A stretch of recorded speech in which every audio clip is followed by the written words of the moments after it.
assalaamu calaykum see leeyahay maanta waxaan u socdaa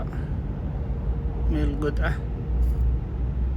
oo businesska kala socoto aan caadi ahaynin waxyar kadib ayaad arki doontiin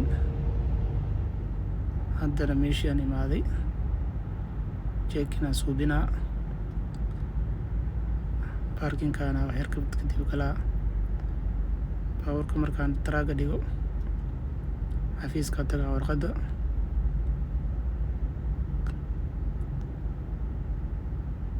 markaasi gudaha galaynaa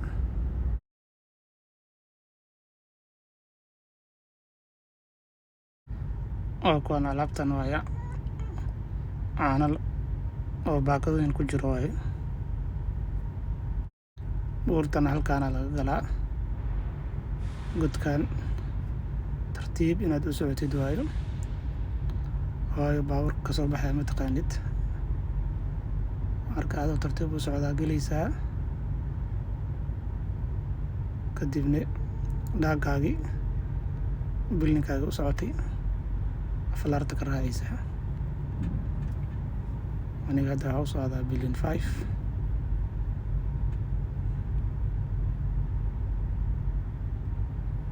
meelahan dhan fiirigiisa waxaan dhanaa dhex marin hadda waa buurti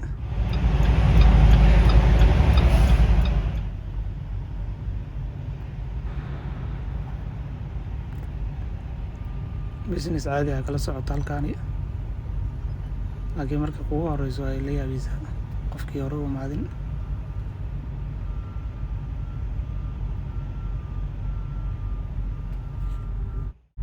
iftiinkan hadda wuxuu kasoo baxayaa buurta korkeedii qayb laga duleeli waa si ay meesha iftiin u noqoto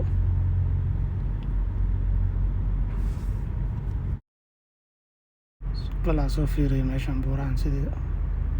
businesska uu kala socoto gacantaa kusoo taabtay wala yaa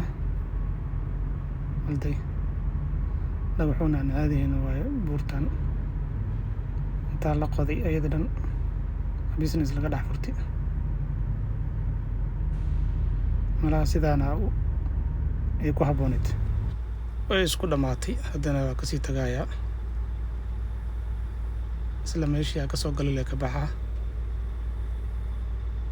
exitka hore waayo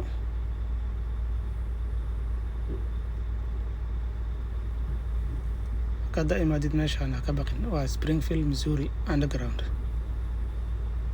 haddaa weliga hore u imaadin truck ka cabsanin meeshaan anaa ka hubo yeah until next time waa inoo mar kaleeto iyo rar kale hadduu alla idmo insha allah.